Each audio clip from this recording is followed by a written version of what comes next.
Okay, guys, let's start with some news that'll probably make everybody in the UK really depressed, and I apologise. My condolences to your country, because Theresa May is to stay on as Prime Minister after winning a confidence vote. Can we get some election meddling here?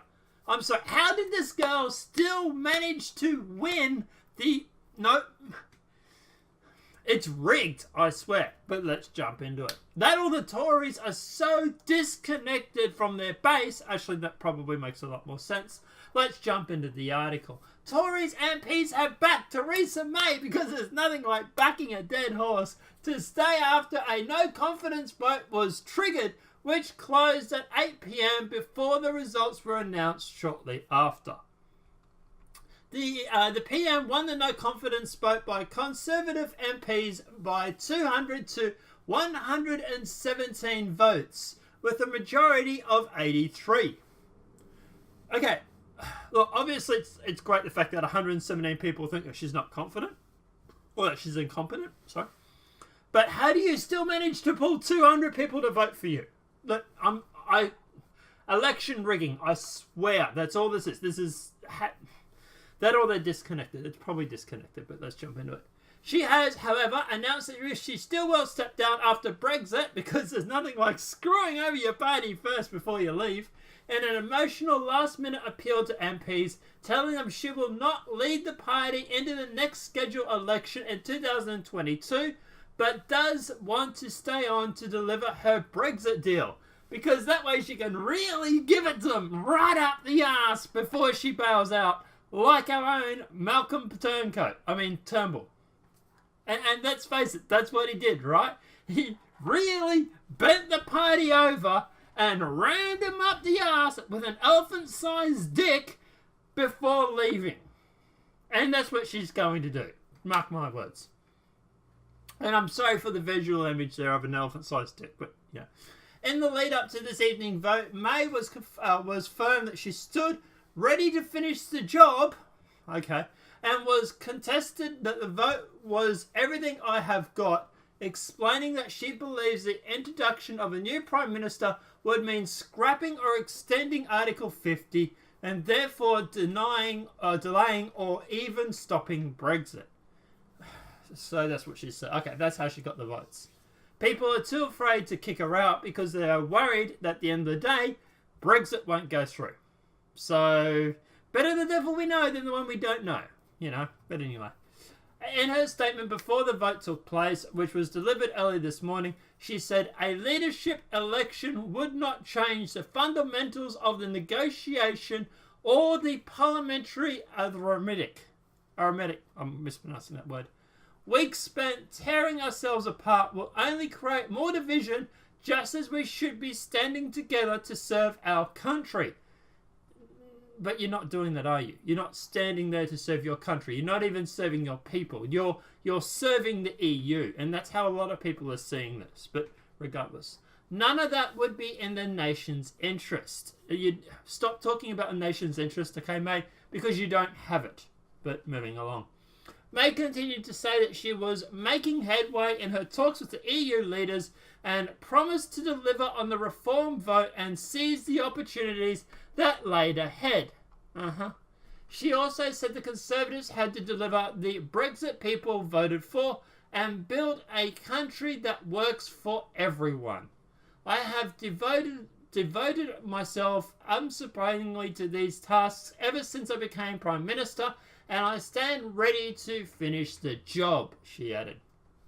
Well, the BBC reports that 34 Tories MPs were publicly against May. A majority said they would back the Prime Minister. I'd say more than 34 were against her. Okay, she got 100 and something votes against her. So let's say, what it is. Foreign Secretary Jeremy Hunt said May was the best person to make sure we actually leave the EU on March 29th. Chancellor Philip Hammond also argued the vote would flush out the extremists. You mean extremists as in the people that actually want to vote Conservative, right? Because that's what you dubbed as extremists. If she hadn't won the vote, there would have been a Conservative leadership contestant in which she could not stand. But because she did win, she cannot be challenged as a Conservative leader for at least another year. Had she not won by such a large margin, she could have decided to stand down as party leadership, triggering the leadership contests that would have been unable to stand in. Look, at the end of the day, what's my view on all this? Look, I don't like Theresa May. I think she is terrible for the UK. She's terrible for Britain. And I do think that she is in league of some sort with the EU and those elitist assholes who sit in a nice, lovely ivory tower and tell us common folk how we should be living. I'm sorry, was that too honest? But at the end of the day, yeah, to me, this is just another elitist running the UK. And this is why I support people like Sargon of Akkad, Tommy Robinson, you know, these sort of guys going through and actually getting into politics. Because at the end of the day, they are people that are from the working class. They are people that have gone through and know what it's really like to live in the UK. These are people that have put their blood, sweat, and tears, and in Tommy's case, pretty much all three, because of what he's had to endure, and have actually had to go through and survive living in Theresa May's UK. So no, at the end of the day, this is why I support UKIP. This is why I support UKIP going out and branching out to these political correspondents who know about politics and who know what it's really like on the ground floor. And this is why the elites, the establishment, and everything that, you know, we all come to hate have such a problem with people like Sargon of Akkad, Paul Joseph Watson, Count Dankula, or Mark Meacham is his real name, or even Tommy Robinson going through and being even linked to UKIP. Let's face it, these guys, these powerhouses of the YouTube sphere, whether you like them or not, they are going to upset the political balance in the UK. The elites will lose their hold on the political balance. It will be more commonly shared between the people. And at the end of the day, I think that's a fucking fantastic thing.